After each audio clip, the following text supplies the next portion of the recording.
Ladies and gentlemen, we welcome you to Great Moments with Mr. Lincoln.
This was the American dream, the prayer for the future.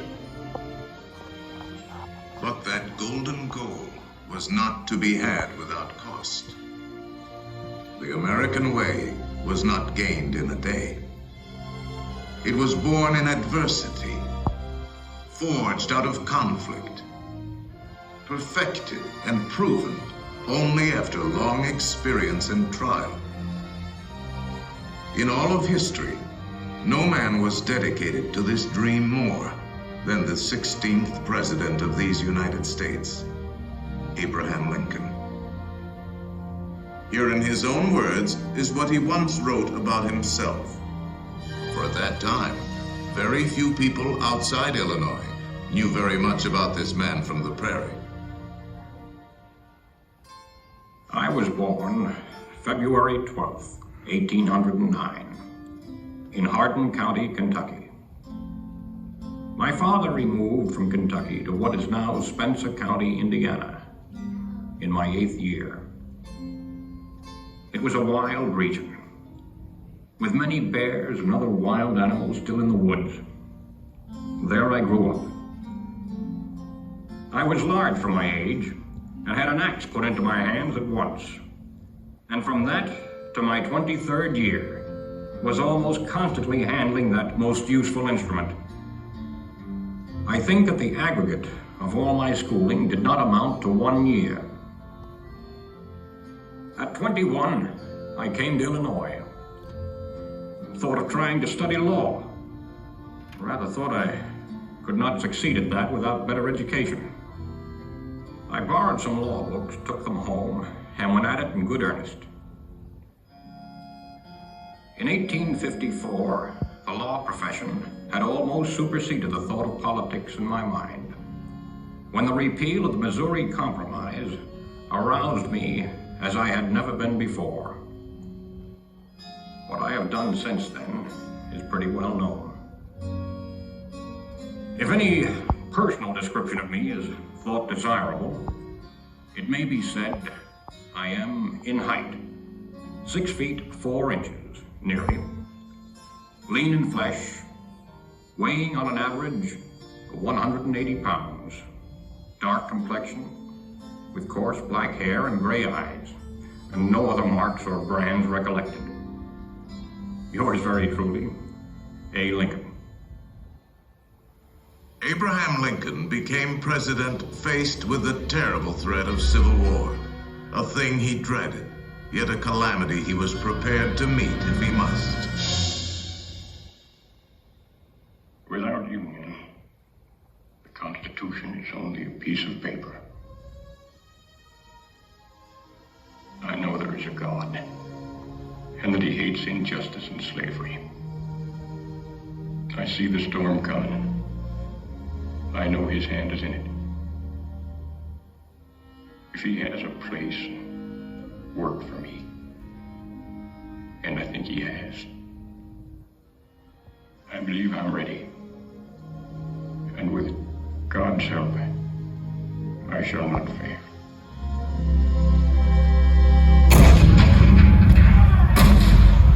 April 12, 1861, Fort Sumter.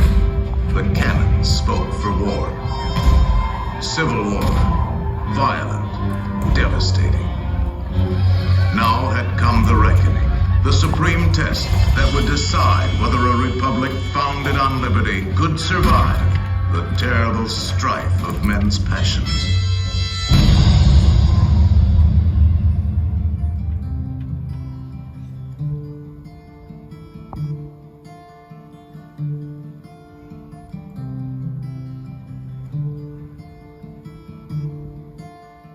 Two brothers on their way, two brothers on their way, two brothers on their way, one more blue and one more gray. One more blue and one more gray, as they marched along their way. The fife and drum began to play, all on a beautiful morning.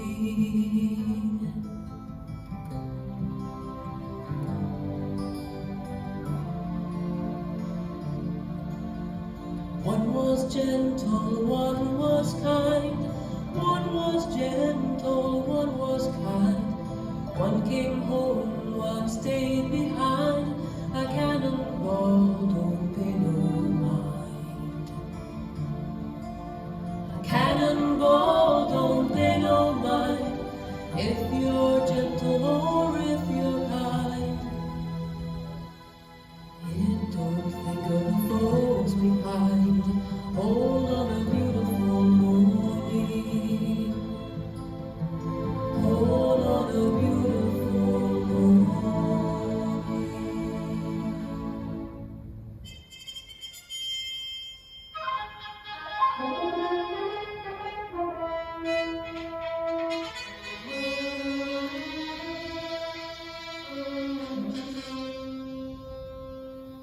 Fourscore and 7 years ago, our fathers brought forth on this continent a new nation, conceived in liberty and dedicated to the proposition that all men are created equal.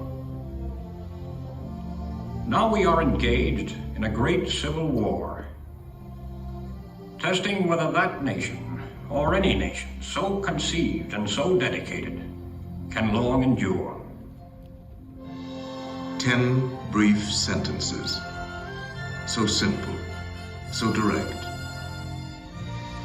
Abraham Lincoln had not expected his words to live beyond their temporary moment.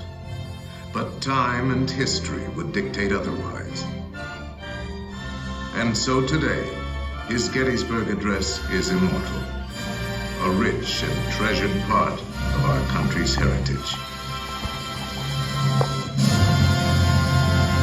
For our time, as they were for his.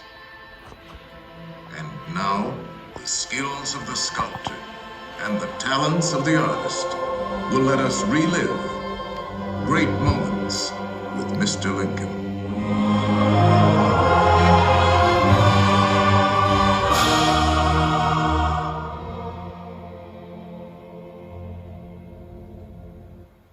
The world has never had a good definition of the word liberty. And the American people just now are much in want of one. We all declare for liberty, but in using the same word, we do not all mean the same thing. What constitutes the bulwark of our liberty and independence? It is not our frowning battlements, our bristling sea coasts. These are not our reliance against tyranny. Our reliance is in the love of liberty, which God has planted in our bosoms. Our defense is in the preservation of the spirit which prizes liberty as the heritage of all men, in all lands everywhere. Destroy this spirit, and you have planted the seeds of despotism around your own doors.